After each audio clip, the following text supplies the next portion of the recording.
for me.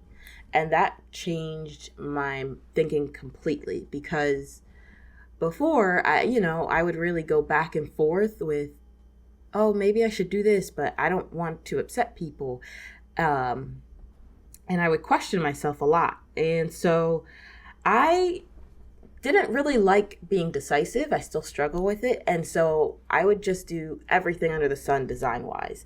And about, over the course of a year, I came to the conclusion that I can't do everything well.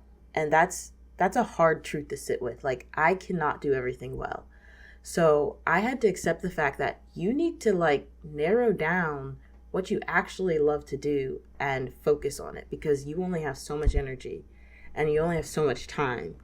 And so that's what I began to do. I started narrowing down my business, my life, and everything, and started just taking the time to think about, who are you? What do you actually want to spend your time doing? Like, you. Not what do other people want you to do, not what do you think people would like you to do, but what do you want to do? So I realized that by not showing up as myself, I was compromising my boundaries. I was compromising my quality of work. I was compromising my standards.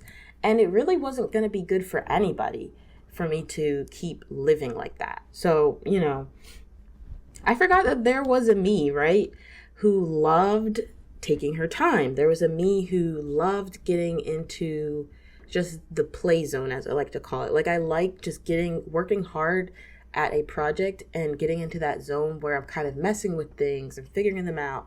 And I hadn't done that in such a long time, because I was really just in production mode and just let's create things, get them done, and keep going. And I think I had let some things that were important to me fall to the side because of this. So the reason I became comfortable in compromise was because I was believing little lies. I told myself I couldn't change. I had to accept all of the, I had to accept, you've been doing things this way for a long time, so you need to keep doing them that way. That's how I thought. People don't really want you to change, or that's too new for you to try. Just stay in your lane. And that kid, 10 years ago, who was just into exploring creatively, kind of became scared, and I just wanted to do what was expected of me. And so I believed that I couldn't change, and that's where I kind of found myself stuck. So I don't know if you've ever felt stuck, because you want to get outside of your lane, you don't really know how, so you just stay where you're at, and you're comfortable. You're not doing bad, but you're not doing as well as you could be. So that's where I was. So I want to ask you a question to ask yourself. How many times in your life has someone said something that shook your confidence, that made you question what you were going to do? How many times have you kind of just faltered from where you were supposed to go because, things are good enough, So I believe that creativity really starts with understanding that you're an individual who has something to contribute and offer. You're not a problem to be solved. You're not, a goal to be achieved. You're a person. You're a person whose opinions, ideas, and methods might be very different than someone else's. And sometimes you might struggle to understand that those differences can be your strengths. And I know for me, everybody probably has been in that position where they're like, I just want to fit in.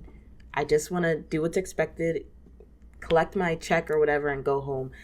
And it's a comfortable place to be, but for me, it just wasn't giving life. It wasn't bringing me joy anymore.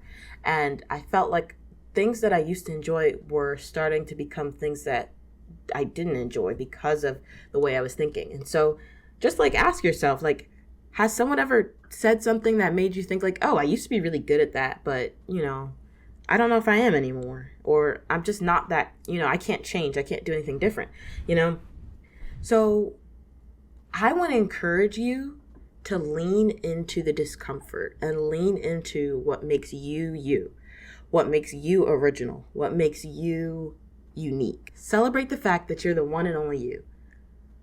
I don't want to kind of just make this podcast